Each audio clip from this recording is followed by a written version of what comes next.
यह जग दुख का मेला है। दुख में मत घबराना पंछी, यह जग दुख का मेला है। चाहे भीड़ बहुत अंबर पर, उड़ना तुझे अकेला है। चाहे भीड़ बहुत अंबर पर, उड़ना तुझे अकेला है। दुख में मत घबराना पंछी, यह जग दुख का मेला है। दुख में मत घबराना पंछी, यह जग दुख का मेला है। चाहे भीड़ बहुत अंबर पर, उड़ना तुझे अकेला है। चाहे भीड़ बहुत अंबर पर, उड़ना तुझे अकेला है। उड़ना तुझे अकेला है। उड़ना तुझे अकेला है। यह जग दुख का मेला है। यह जग दुख का मेला है। नन्हे कोमल पंख ये तेरे, और गगन की ये दूरी। नन्हे कोमल पंख ये तेरे, और गगन की ये दूरी। और गगन की ये दूरी। और गगन की ये दूरी। और गगन की ये दूरी। और गगन की ये दूरी। बैठ गया तो होगी कैसे मन की अभिलाषा पूरी। बैठ गया तो होगी कैसे मन की अभिलाषा पूरी। मन की अभिलाषा पूरी। मन की अभिलाषा पूरी। उसका नाम अमर है जग में, जिसने संकट झेला है। उसका नाम अमर है जग में, जिसने संकट झेला है। दुख में मत घबराना पंछी, यह जग दुख का मेला है। दुख में मत घबराना पंछी, यह जग दुख का मेला है। दुख में मत घबराना पंछी, यह जग दुख का मेला है। दुख में मत घबराना पंछी, यह जग दुख का मेला है। चाहे भीड़ बहुत अंबर पर, उड़ना तुझे अकेला है। चाहे भीड़ बहुत अंबर पर, उड़ना तुझे अकेला है। उड़ना तुझे अकेला है। जाना तुझे अकेला है। उड़ना तुझे अकेला है। जाना तुझे अकेला है। दुख में मत घबराना पंछी, यह जग दुख का मेला है। दुख में मत घबराना पंछी, यह जग दुख का मेला है। दुख में मत घबराना पंछी, यह जग दुख का मेला है। दुख में मत घबराना पंछी, यह जग दुख का मेला है। चतुर शिकारी ने रखा है जाल बिछा कर पग पग पर। चतुर शिकारी ने रखा है जाल बिछा कर पग पग पर। भूल से मत फंस जाना पगले, पछताएगा जीवन भर। भूल से मत फंस जाना पगले, पछताएगा जीवन भर। दुख में किसे पता क्या उड़ चलने का, आ जाता कब बेला है। किसे पता क्या उड़ चलने का, आ जाता कब बेला है। दुख में मत घबराना पंच, यह जग दुख का मेला है। दुख में मत घबराना पंछी, यह जग दुख का मेला है। दुख में मत घबराना पंछी, यह जग दुख का मेला है। बोलिए सद्गुरु भगवान की जय। तन थीर मन थीर।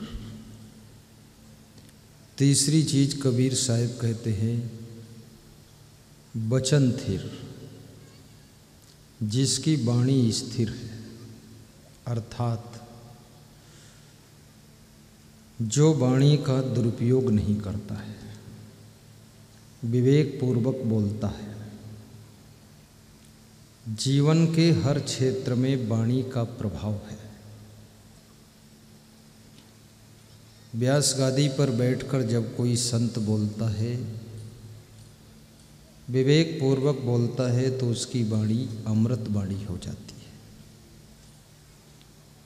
जब एक नेता मंच पर बोलता है तो उसकी वाणी भाषण बन जाती है। जब मंदिर में कोई भक्त अपनी वाणी के द्वारा कुछ बोलता है तो उसकी वाणी प्रार्थना और मंत्र बन जाती है।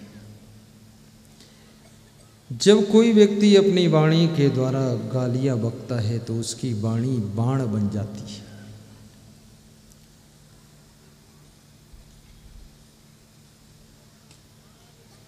बोलने का ढंग,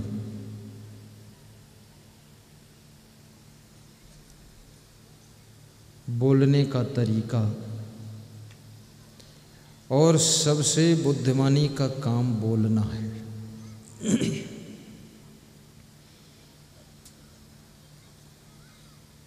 और बोलना यदि नहीं आता है तो सबसे समझदारी का काम है मौन हो जाना, चुप रहना। आप चुपचाप बैठे तो भी लोग आपके प्रति विचार करेंगे कि आदमी है बुद्धिमान, शांत बैठा है, ऐसे ढंग से बैठे। बोलने की कला ना हो तो बहुत कम बोलना चाहिए। यदि आपके बोलने से अशांति पैदा होने वाली हो तो चुप ही रहना चाहिए।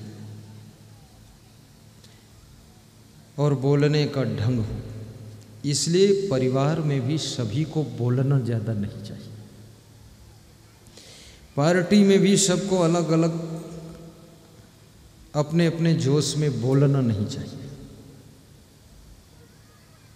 क्योंकि बोलने के बाद जो शब्द निकल कर बाहर आते हैं वे शब्द 10-10 वर्ष तक अपना प्रभाव दिखाते हैं।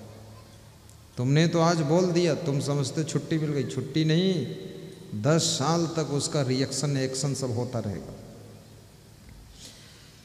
और आश्रमों में भी जो बहुत बुद्धिमान है उसी को बोलना चाहिए। जहाँ सब बोलेंगे तो बहुत गड़बड़ होगा। घरों में भी हर व्यक्ति को बोलना नहीं चाहिए। अब बोलने का मतलब ही इतना चुप नहीं, थोड़ा बात तो करना पड़ेगा, लेकिन सब अपना अपना भाषण ना करें, लंबी चौड़ी बातें ना करें, हर व्यक्ति अलग अलग सेटिंग मत बनाए, अन्यथा घर बिगड़ेगा। और जो ऊट पटांग बोलेगा उसी का सम्मान अंत में समाप्त हो जाएगा। इसलिए बड़ी सावधानी की जरूरत है। संभल कर बोलना। कबीर साहब कहते हैं बोलने से पहले तौलना। बोली तो अनमोल है जो कोई बोले जान, ये तराजू तौल के तब मुख बाहर आनी। हृदय रूपी तराजू पर तौलिए, उसके बाद बोलिए। ना बोलने से उपद्रव होने की संभावना नहीं है। जोश खरोश में बोलोगे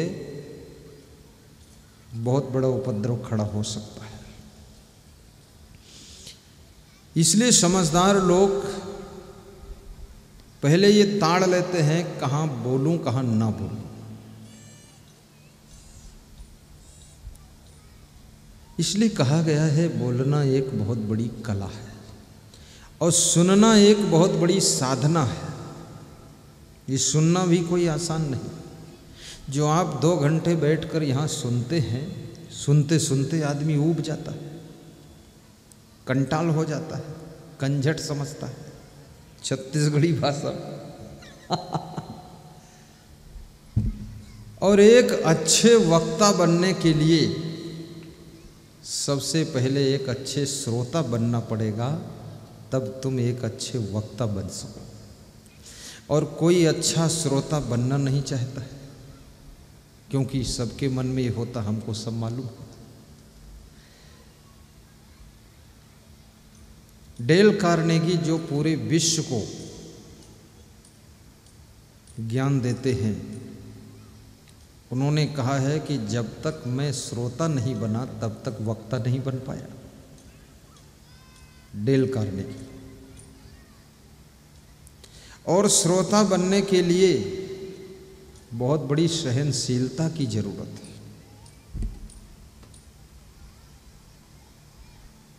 श्रद्धा और नम्रता की जरूरत है। भगवान श्री राम के रामादल में बहुत कम लोग बोलते थे। ज़्यादातर समझाना होता तो जामवंत समझाते थे, और कुछ करना होता था बड़ा काम तो हनुमान जी करते थे, और कुछ अगर ज्ञान की बात बोलना है तो भगवान श्री राम स्वयं बोलते थे। और उनके रामादल में इतना अनुशासन था, इतना डिसिप्लिन था।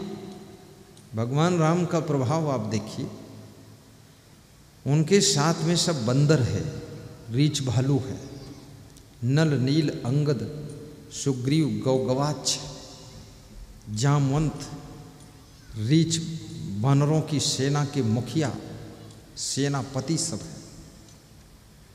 अब बंदर कितना चंचल होता आपको पता ही है। एक डाल पर 1 मिनट से ज़्यादा बैठता नहीं, कूद फांद लगाता रहता है। वो बंदर भी भगवान श्री राम के अनुशासन में शांति से बैठते थे। आज तुम्हारे घर में इतने सुंदर लोग हैं और अनुशासन इतना डाउन है कि वो सुंदर भी बंदर की तरह कूद फांद बचा रखे, डिसिप्लिन नहीं। घर क्लीन हो, आसपास में ग्रीन हो, और घर के लोग डिसिप्लिन हो, तो घर में कोई दुख दरिद्र नहीं रह सकता है। घर में साफ सफाई हो। आज मेरे पास में एक सज्जन आए, शायद यहाँ बैठे होंगे, 70 लोग उनकी टोली में हैं, समाज सेवी हैं, और उन्होंने अपने कस्बे का पूरा कचरा उठाकर सब सफाई करने का काम किया। 70 लोगों ने। अगर वो यहाँ बैठे हों तो खड़े हों, उनका सम्मान कर दिया जाए। गंदगी साफ किया है। और आप इतना ही संकल्प ले लो कि अपने अपने घरों की गंदगी, घर के आसपास की गंदगी साफ करो। आप लक्ष्मी आने का मंत्र मत जपो, केवल गंदगी साफ कर दो, तुम्हारे घर में लक्ष्मी की कृपा अपने आप हो जाएगी।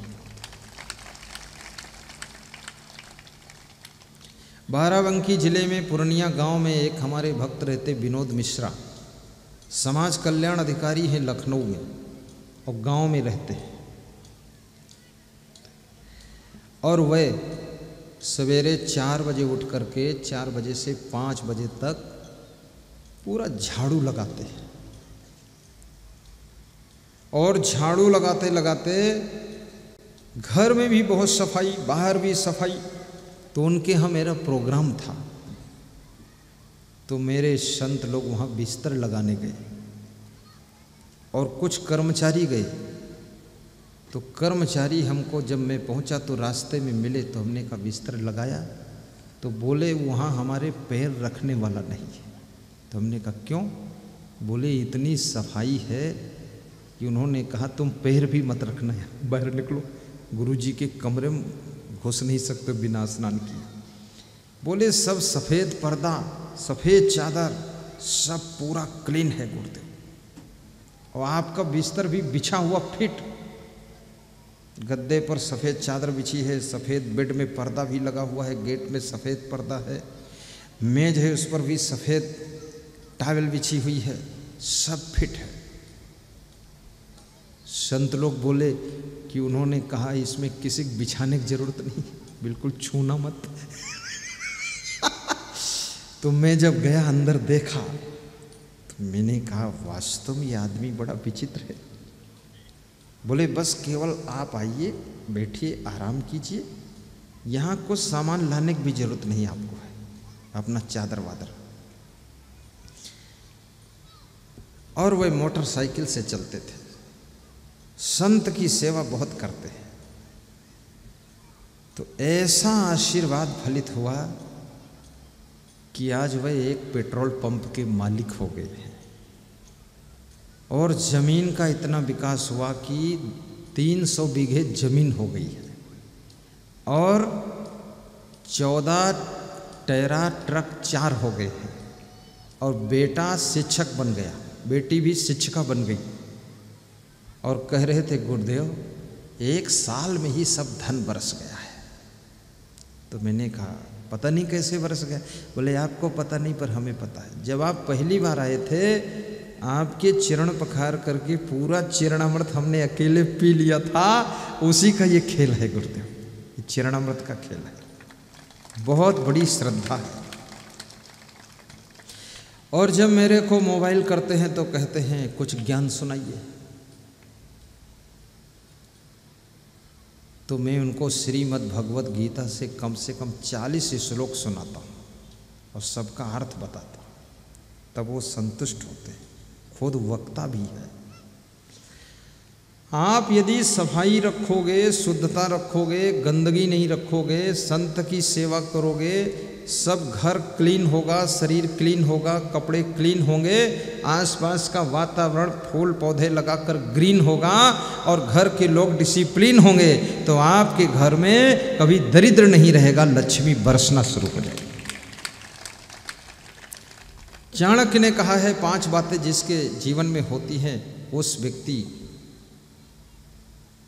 के घर से लक्ष्मी रूठ कर चली जाती है।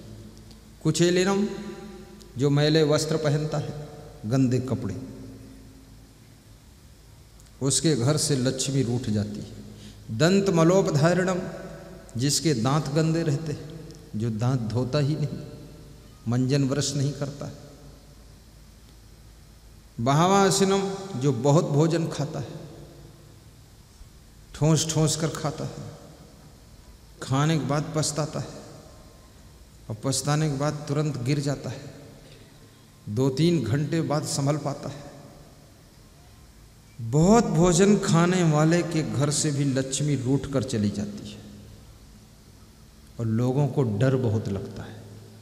थोड़ी भूख लगती, झूठ मूठ लोग समझते हैं अगर अभी खाएंगे नहीं तो मर जाएंगे, थोड़ा रुको, 2 गिलास पानी पियो, 10 मिनट बाद खा लेना। और कुछ लोग तो ऐसे भी हैं, ये भी कहते हैं कि आज शाम तक भोजन मिलेगा नहीं, इसलिए सुबह ठीक ठाक खा लो। क्या बात करते हो, कोई ऊंट थोड़े हो आप कि एक बार पानी पी लो 7 दिन छुट्टी।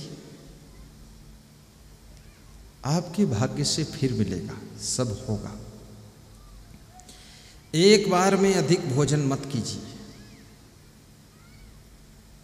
बहावासनम निष्ठुर भाषणम, और जो कठोर बोलते हैं, किसी से प्रेम से बोलते ही नहीं, उनको लक्ष्मी छोड़कर चली जाती है।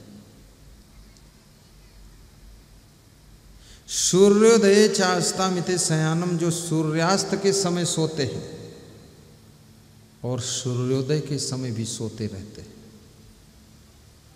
जिनके जीवन का लक्ष्य सोना ही सोना है, जो नींद के घंटे बढ़ाते जा रहे हैं, काम के घंटे घटाते जा रहे हैं, आराम का टाइम बढ़ाते जा रहे हैं, ऐसे लोगों को लक्ष्मी छोड़कर चल देती है।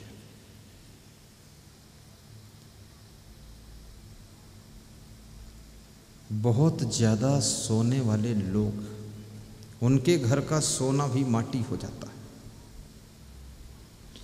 और बिल्कुल ना सोने वाले लोग, उनका शरीर कभी स्वस्थ नहीं रहेगा, बीमार हो जाएंगे। कम से कम 6 घंटे गहरी नींद सोइए, अधिक से अधिक 7 साढ़े 7 घंटे सो सकते हैं, लेकिन 7.5 घंटे के ऊपर गए तो समझ लीजिए कि आप अपने ज़िंदगी के साथ में अन्याय कर रहे हैं।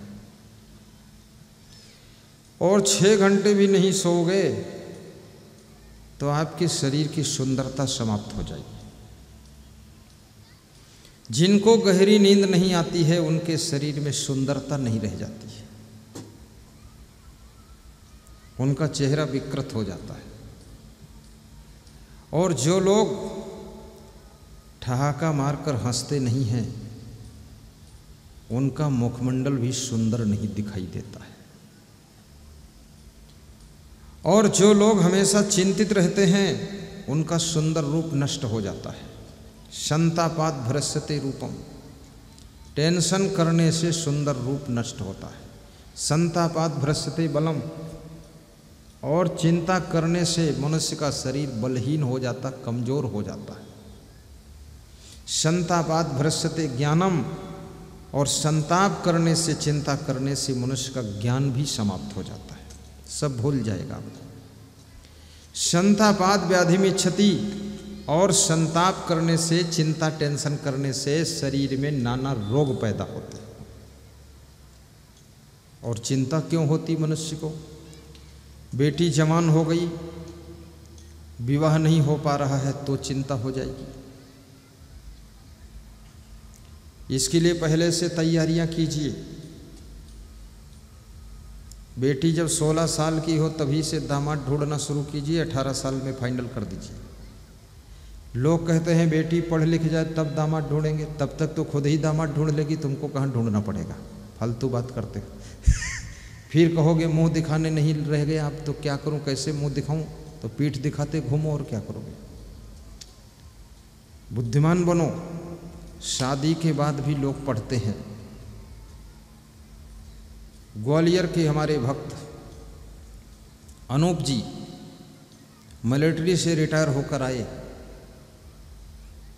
टीवी में प्रवचन सुनते थे, मिलने के लिए आए, गुरुमंत्र लिया पति पत्नी ने। बोले गुरुदेव क्या करूं? हमने कहा अभी तो और पढ़ सकते हो। तो पढ़ाई किया तो लेखपाल हो गए। फिर अभी आए थे, बोले अब क्या करूं? हमने कहा और पढ़ो, आप एसडीएम बन जाओगे। तो फिर वो पढ़ रहे हैं और उनकी पत्नी पढ़ने में मदद कर रही है। शादी के बाद भी पढ़ सकते हो, पढ़ने को कौन रोकता है? जो पढ़ना चाहता है वो पढ़ता है, जो नहीं पढ़ना चाहता तुम जिंदगी भर शादी न करो। बैल की कोई शादी नहीं करता, वो कितना पढ़ता है? जिसको पढ़ना है, इच्छा है, पढ़ेगा।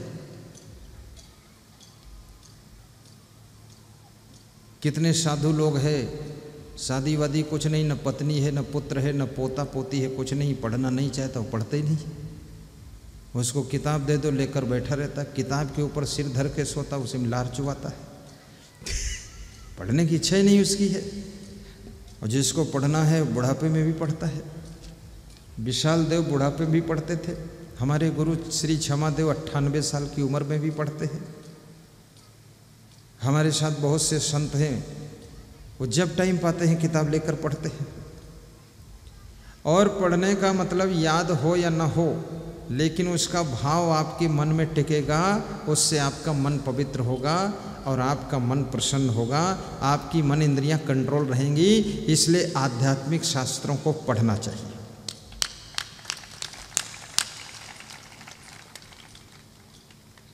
बहुत मोटी रामायण देख करके आज मुझे एक गीता की पुस्तक सज्जन दे गए। बहुत पतली पुस्तक थी, उसमें 700 श्लोक गीता के हैं, बिल्कुल जुगनू जैसे अक्षर लिखे हुए। तो मैंने अपने एक संत को दिया हूँ।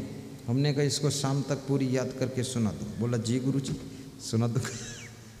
वो छोटी सी 700 श्लोक है उसमें, पॉकेट बुक। यहाँ पुस्तक की दुकान है, वहाँ छोटी छोटी पुस्तकें हैं। मोटी रामायण देखकर तुम डर जाते हो, इसको कैसे पढ़ूंगा। भागवत देखकर डर जाते हो, तो छोटी पुस्तक जो उसका सार है, असंग अमृतवाणी, जिसमें हजारों कोटेशन लिखे हुए, उसको लीजिए, पढ़िए, देखिए, सुधार होगा। जीने की राह, जिंदगी जिए तो कैसे, उन्नति के पथ, उन्नति करें तो कैसे करें, ये सारी पुस्तकें वहाँ मिलती हैं। और फिर आज के युग में मेमोरी कार्ड और पेन ड्राइव भी आपको मिलते हैं, जिसमें 100 घंटे का प्रवचन। नाम गुरु का हृदय से न भूलो, ये भुलाने के काबिल नहीं है। गाइए दीपक दास। नाम गुरु का हृदय से न भूलो, ये भुलाने के काबिल नहीं है। बड़ी मुश्किल से नर्तन मिला है, जो गंवाने के काबिल नहीं है। बड़ी मुश्किल से नर्तन मिला है, जो गंवाने के काबिल नहीं है, जो गंवाने के काबिल नहीं है। एक किसान अपने खेत में ऊंचा मचान बना करके खेत में मक्का बोया था, उसको बचाता था कौवों से, चिड़ियों से। ऊपर कंकड़ रख करके एक रस्सी का यंत्र बनाया था, जिसको गोफनी बोलते, उसमें रख करके कौवों को भगाने के लिए मारता था। उसके खेत के किनारे नदी थी, और नदी में जा करके कंकड़ गिर जाता था। उसका एक दिन छोटा सा बेटा आया और वहाँ से एक कंकड़ उठा करके घर ले गया। उसके पास 100 कंकड़ थे। जब चिड़ियाँ ज़्यादा आती थी तो मार देता था। जब बेटा घर को उस कंकड़ को लेकर गया तो वहाँ पर एक जौहरी निकलता है और उस कंकड़ को देखता है और कहता है, ये कंकड़ नहीं, ये तो हीरा है, ये कहाँ मिला है, 10 लाख ले लो, मुझको दे दो। तो उस किसान ने कहा, ऐसे ऐसे कंकड़, 99 कंकड़ तो मैंने रस्सी से बनाए हुए यंत्र में गोफनी में रख करके कौवा भगाने के लिए फेंक दिया, और वो सब नदी में गिर गए, बह गए, और एक ही बचा है, इसका 10 लाख मिल रहा है। वो मक्का बचाने से भी क्या फ़ायदा, वो तो 10,000 का भी नहीं होगा, और ये लाखों के कंकड़ फेंका हो, हीरा था, समझ ही नहीं पाया। उस एक ही कंकड़ को भुनाया, 10 लाख रुपए पाया, वो किसान माला माल हो गया।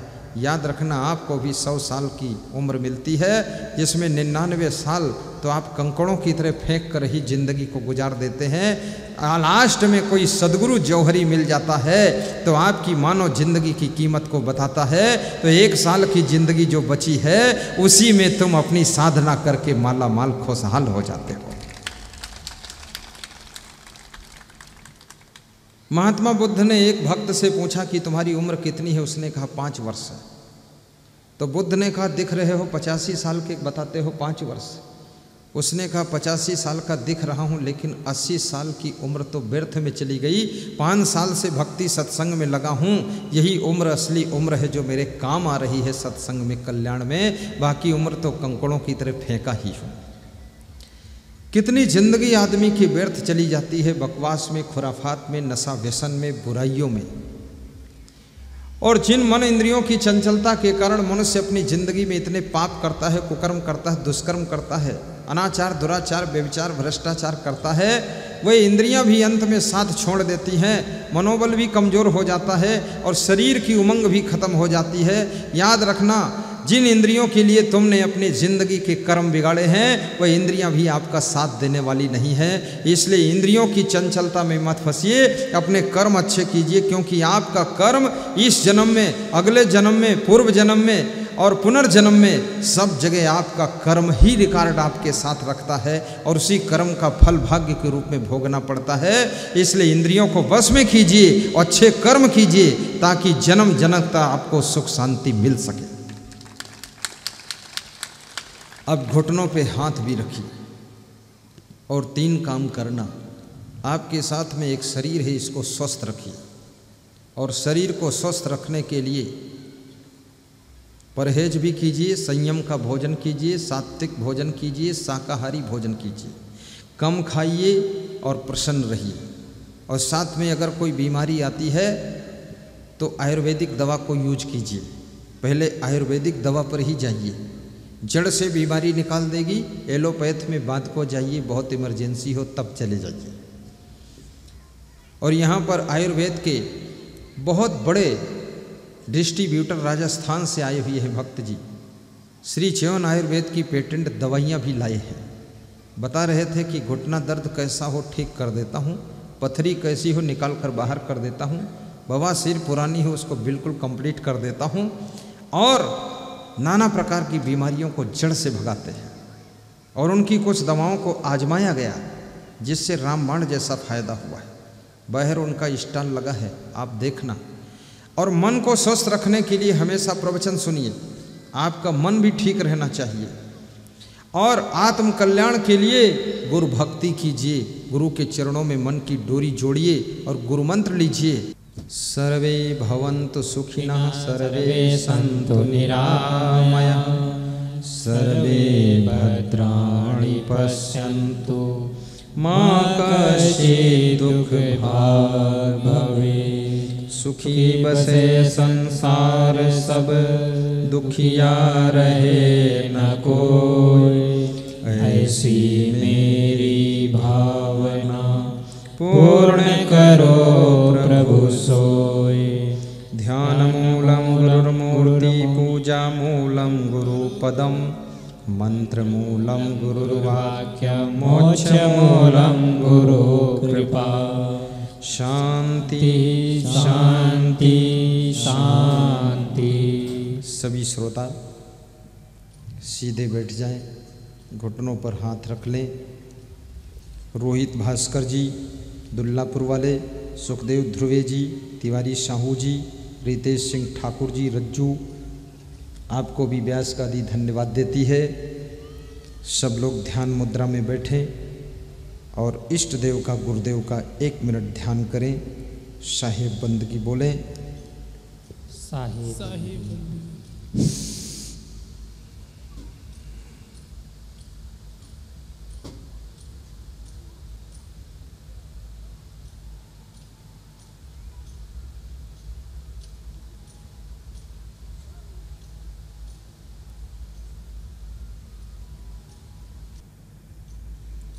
दोनों हाथ स्पर्श करके कोमल अंगुलियां मुखमंडल पर स्पर्श करें। नैन खोलकर दर्शन करें। हाथ जोड़कर बोलें जय श्री राम, जय श्री राम, जय कबीर, जय कबीर, जय क्षमादेव, जय क्षमादेव, जय विशाल देव, जय विशाल देव, जय गुरुमन देव। जय गुरुमन देव। अंजलि बांध लें, ऐसे नीचे रख लें अंजलि। 1 बोलूं तो झुक जाना, बोलना साहिब। 2 कहूँ तो सिर उठाना, बोलना बंदगी। सिर पीठ दोनों झुकाना। 1 साहिब, 2 बंदगी। गलत गलत गलत, आवाज़ नहीं आई। फिर से 1 साहिब, 2 बंदगी। 1 साहिब, 2 बंदगी। 1 साहिब, 2 बंदगी। ताली बजा दो।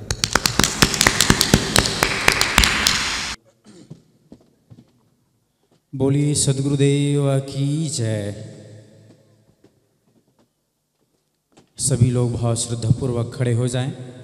अपने अपने स्थान पर परम पूज्य गुरुदेव जी के आरती का पुण्य लाभ लेने के लिए। और जो भी आयोजक परिवार हैं वे ऊपर आ जाएं। श्री झल्लूलाल जी और तिलक भाट के सभी लोग और आरती का पुण्य लाभ प्राप्त करें। सबसे पहले आरती बाद में होगी। हम लोग मिल करके आज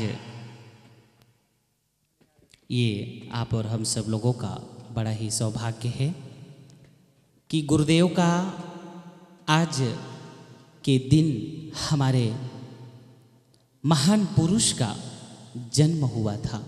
तो आप और हम सब मिल कर के थोड़ा थोड़ा सब लोग आगे बढ़ जाएंगे। जो पीछे भक्त लोग हैं वो लोग सब लोग आगे बढ़ जाएंगे। पहले जन्म उत्सव आप और हम सब लोग मनाएंगे। 20 अक्टूबर सन 1966 में गुरुदेव जी का जन्म हुआ था और ऐसे महान पुरुष इस धराधाम में प्रकट होकर के आज पूरे मानव समाज में, पूरी दुनिया पे करोड़ों लोग जिनके आशीर्वाद लेते हैं और जिनके दर्शन करते हैं और जिनके प्रवचन से अपने जीवन को धन्य बनाते हैं।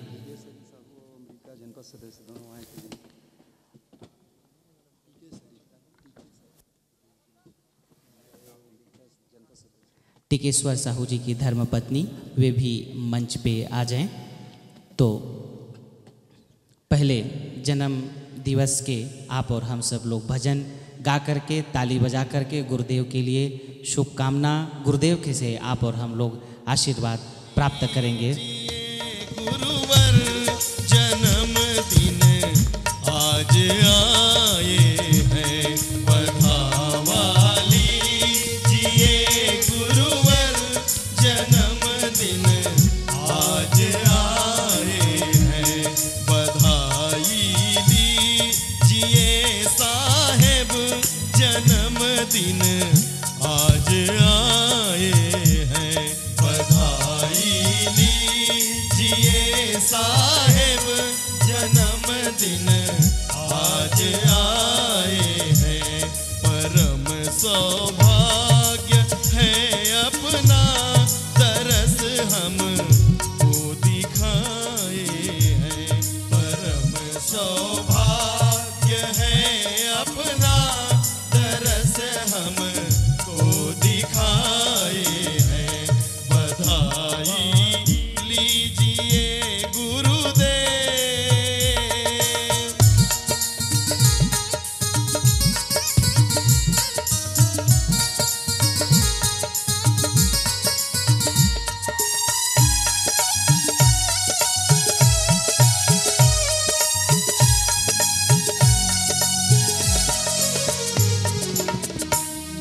आए वहाँ तीरथ सकल जहाँ पावन गुरु रज है, आए वहाँ तीरथ सकल जहाँ पावन गुरु रज है, कहूँ प्रयाग या मथुरा अवध सम स्वयं तीरथ है, कहूँ प्रयाग या मथुरा अवध सम स्वयं तीरथ है, अवध सम स्वयं तीरथ है। हुआ पावन जीवन अपना हमें जो अपनाए हैं, हुआ पावन जीवन अपना हमें जो अपनाए हैं, परम सौभाग्य है अपना तरस हम को दिखाए हैं, बधाई लीजिए गुरुदेव। ताली बजाइए, ताली बजा के आनंद लीजिए। गुरुदेव का जन्म दिवस है, आप और हम सब लोग भाव श्रद्धा के साथ में मना रहे हैं।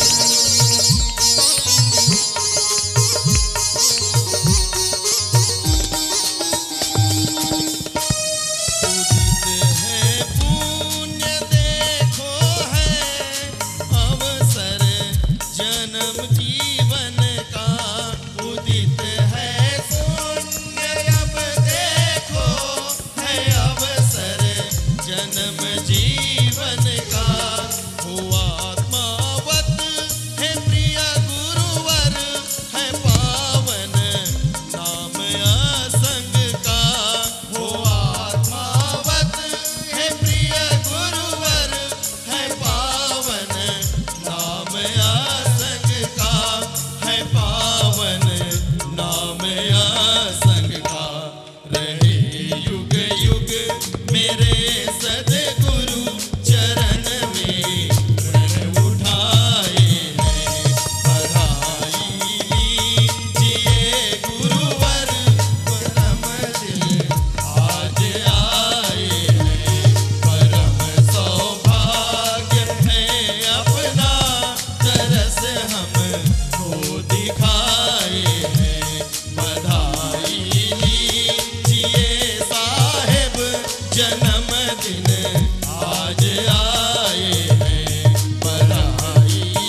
जोरदार जयकारा हो जाए। दिन आए बार बार ये दिल गाए, आप जिए हजारों साल, ये मेरी हो 1000, ये मेरी है आरज़ू। हाथ उठाकर happy birthday to you, happy birthday to you, ओहो happy birthday to you Gurudev, happy birthday to you, happy birthday to you, happy birthday to you, ओहो happy birthday to you Gurudev, happy birthday to you.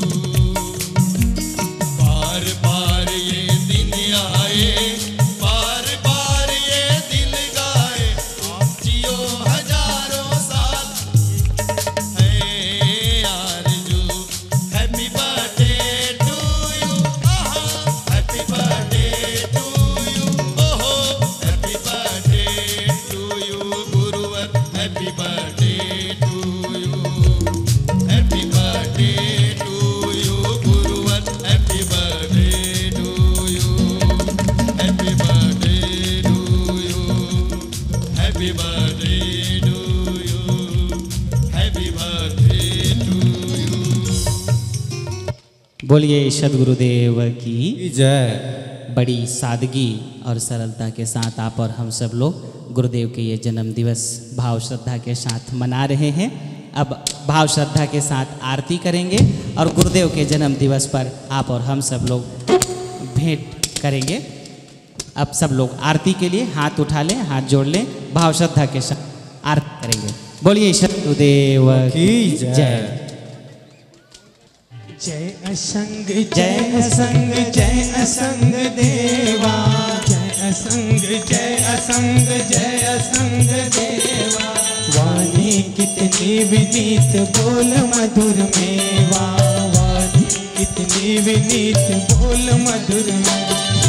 जय असंग जय असंग जय असंग देवा, जय असंग जय असंग जय असंग देवा। वाणी कितनी विनीत बोल मधुर मेवा, वाणी कितनी विनीत बोल मधुर मेवा।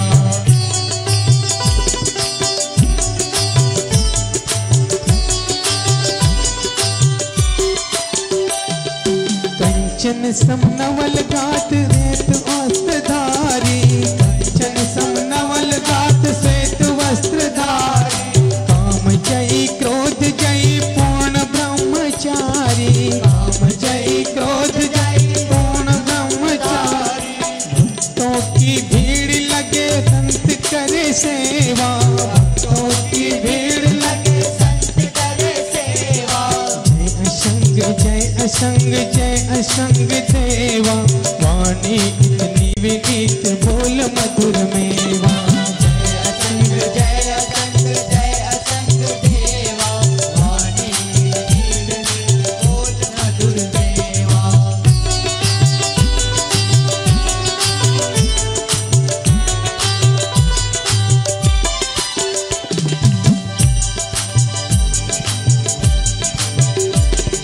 करते उपकार सदा भक्तों का भारी, करते उपकार सदा भक्तों के भारी। ज्ञान के निधान सकल पाप पुंजहारी, ज्ञान के निधान सकल पाप पुंजहारी। वंदनीय दर्शनीय पूजनीय देवा, वंदनीय दर्शनीय पूजनीय देवा। जय असंग जय असंग जय असंग देवा, वाणी कितनी विनीत बोल मधुर में। जय असंग जय असंग जय असंग देवा, वाणी कितनी विनीत बोल मधुर में।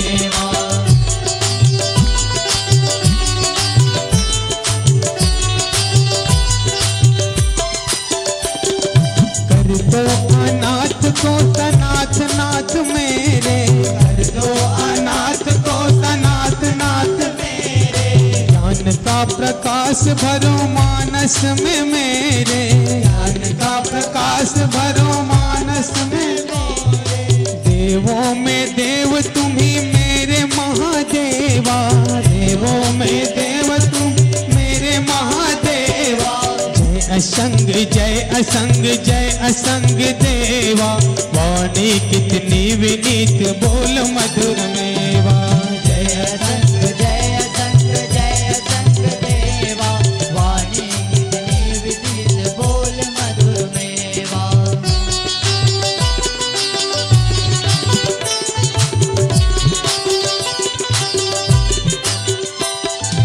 आरती विनीत करे काटो भ्रम भारी, आरती विनीत करे काटो भ्रम भारी। लोभ मोह दूर करो सत्य के पुजारी, लोभ मोह दूर करो सत्य के पुजारी। मन में बसे हो तुम्ही मेरे गुरुदेवा, मन में बसे हो तुम्ही मेरे गुरुदेवा। जय असंग जय असंग जय असंग देवा, वाणी कितनी विनीत बोल मधुर मेवा। जय असंग जय असंग जय असंग देवा, वाणी कितनी विनीत बोल मधुर मेवा। जय असंग जय असंग जय असंग देवा, वाणी कितनी विनीत बोल मधुर मेवा। जय असंग जय असंग जय असंग देवा, वाणी कितनी विनीत बोल मधुर मेवा। जय असंग जय असंग जय असंग देवा, वाणी कितनी विनीत बोल मधुर मेवा। बोलिए सद्गुरुदेव की, पूज्य गुरुदेव श्री असंग देव की। आज गुरुदेव के इस पावन जन्मदिन पे आप और हम सब लोग गुरुदेव जी से आशीर्वाद प्राप्त करेंगे। अब गुरुदेव के पावन श्री चरण में सभी संत महात्मा जिनके जीवन आज रोशन हो रहा है गुरुदेव के आशीर्वाद से, जिनका जीवन साधना में बीत रहा है, तो ऐसे सभी संत महात्मा गुरुदेव के श्री चरण में भेंट करके सर्वप्रथम आशीर्वाद प्राप्त करेंगे। गुरुदेव के श्री चरण में नमन। है गुरु में ज्ञान समाया, उनसे ही ज्ञान को पाया। प्रभु ने खुद से भी ऊंचा गुरु का स्थान बताया। ये गुरुवर तो ज्ञान के सागर है, इनसे ही जन्नत है। ये गुरुवर तो ज्ञान के सागर है, इनसे ही जन्नत है। हे गुरु में ज्ञान समाया, उनसे ही ज्ञान को पाया। प्रभु ने खुद से भी ऊंचा गुरु का स्थान बताया। ये गुरुवर तो ज्ञान के सागर है, इनसे ही जन्नत है। गुरु असंग देव जी हैं हम सबके तारनहारे। गुरु असंग देव जी हैं हम सबके तारनहारे। सबकी जीवन नैया को देते हैं वो किनारे। सबकी जीवन नैया को देते हैं वो किनारे। 52 साल इन्होंने है ज्ञान के अमृत बांटा। अब इनके जन्म दिवस पे हम सबका है ये वादा, जो सीखा है उसे अपनाएंगे, खुशियों को पाएंगे। जो सीखा है उसे अपनाएंगे, खुशियों को पाएंगे। गुरु में ज्ञान समाया, उनसे ही ज्ञान को पाया। प्रभु ने खुद से भी ऊंचा गुरु का स्थान बताया। ये गुरुवर तो ज्ञान के सागर है, इनसे ही जन्नत है। कोड़ापुरी के हर घर में खुशियों का मौसम छाया। कोड़ापुरी के हर घर में खुशियों का मौसम छाया। तिलई भाट वालों ने सपना साकार कराया। तिलई भाट वालों ने सपना साकार कराया। गुरु है शीतल चंदा से सागर से गहरे ज्ञानी। प्रभु को हमने ना देखा बस इसकी कही है मानी। ये सभी का परिवार धन्य हुआ गुरुवर से नाता जुड़ा। ये सभी का परिवार धन्य हुआ गुरुवर से नाता जुड़ा। है गुरु में ज्ञान समाया उनसे ही ज्ञान को पाया। प्रभु ने खुद से भी ऊंचा गुरु का स्थान बताया। ये गुरुवर तो ज्ञान के सागर है इनसे ही जन्नत है। ये गुरुवर तो ज्ञान के सागर है इनसे ही जन्नत है।